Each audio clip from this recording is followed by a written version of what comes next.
All right, here we go. It's a little bit of overtime with former UFC light heavyweight champion Tito Ortiz, also a member of their Hall of Fame, and he just recently retired at Bellator MMA with a win over Chael Sonnen. How about Matt Mitrione versus Fedor Emelianenko? And you know what's funny, Tito, is there's always an angle with you, man, with some of these guys. Like with Fedor, it doesn't appear that there's ever been anything, but I remember you and Mitrione had some words back in the day. But anyway, I'm sure you'll be a little bit objective here. Who do you like in that fight? That's another one of the great matchups that Bellator's got for the 180 card out in Madison Square Garden in June. I like Mitrione in this one, man. Okay. I like Mitrione in this one.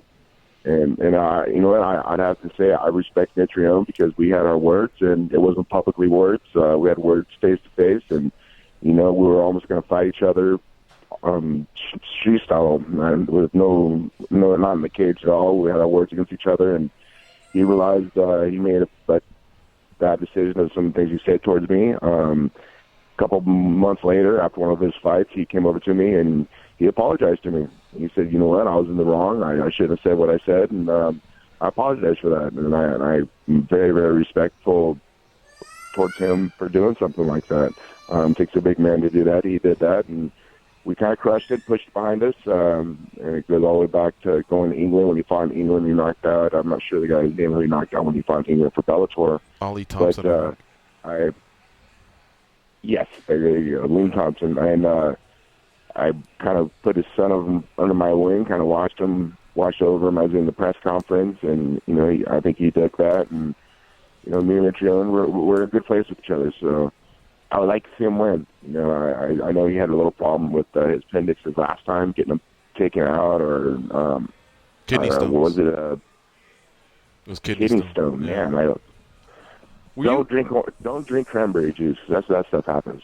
I've never had that. That's one of the ones I've never had. So this time this fight's on, and they get to be at Madison Square Gardens in New York, and it's amazing. It's a great opportunity for all four of these fighters to fight in a great place at Madison Square Gardens. Tito, I know you were retired, but we heard behind the scenes that you almost unretired to fill in for Matt Mitrione against Tito. Is there any truth to that?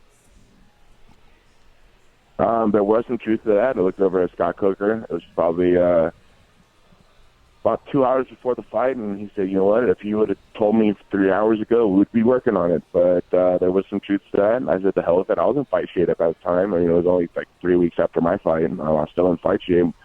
And if they needed me at that time, I go, "This is one time I'd do it." And they just sat and thought about it for a good, hour and a half, and they said, "No, we can't do that quick." And I said, "All right, well, there's a one-time chance, and that's it." And I moved on. And since then, it's nice to not to be training.